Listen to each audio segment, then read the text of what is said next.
the Ukraine war is really in many ways at an impasse. There is a bottomless pile of shells and bombs and drones and tanks to send against each other. But it's almost like the Afghan war. I was watching Charlie Wilson's War, the movie, which I highly recommend. And in that, it outlines how the Americans ran a proxy war without ever putting boots on the ground that ground Russia down by supplying enough equipment that they could shoot down enough Russian helicopters to destroy enough Russian armour that Russia would have to pull out. Without that assistance, the Mujahideen wouldn't have won. We're in a similar situation here with Ukraine, that the West has, I think quite rightly, supported the Ukraine and has poured in copious amounts of weaponry, technology, intelligence, and support. But, so far as we're publicly told, never military boots on the ground. Effectively, this has created a situation where Ukrainians can't lose, but they can't win. They can't deal the killer blow because we've always limited their use of a lot of equipment.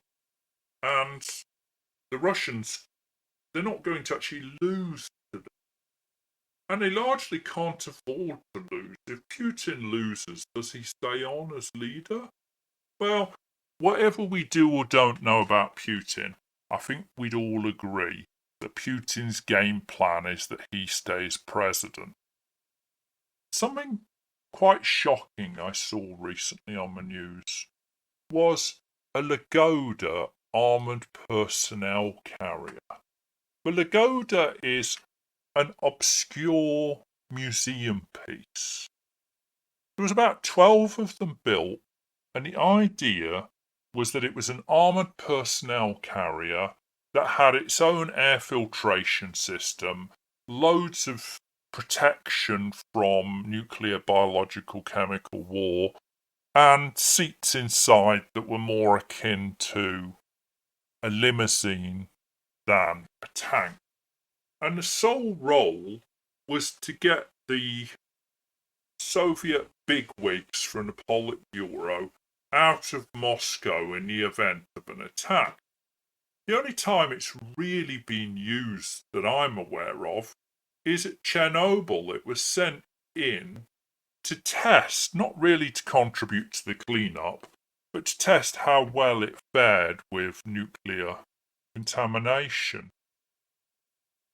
Well, the Ukrainians have seen it again, because at least 2 of them have been destroyed inside Ukraine during the current conflict.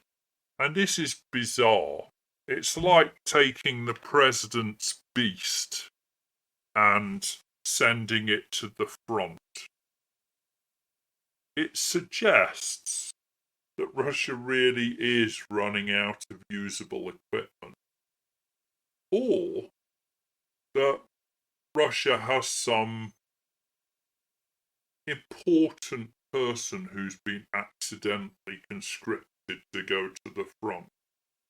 Either one paints a picture of a dysfunctional country, but it does suggest that Russia is struggling to keep head above water in this military action. And it suggests that with suitable pressure and a compromised solution, Russia can agree to a peace. The problem is that there will have to be compromise. They will have to be able to say that they won at home, whilst everyone else says they lost. Because peace needs compromise.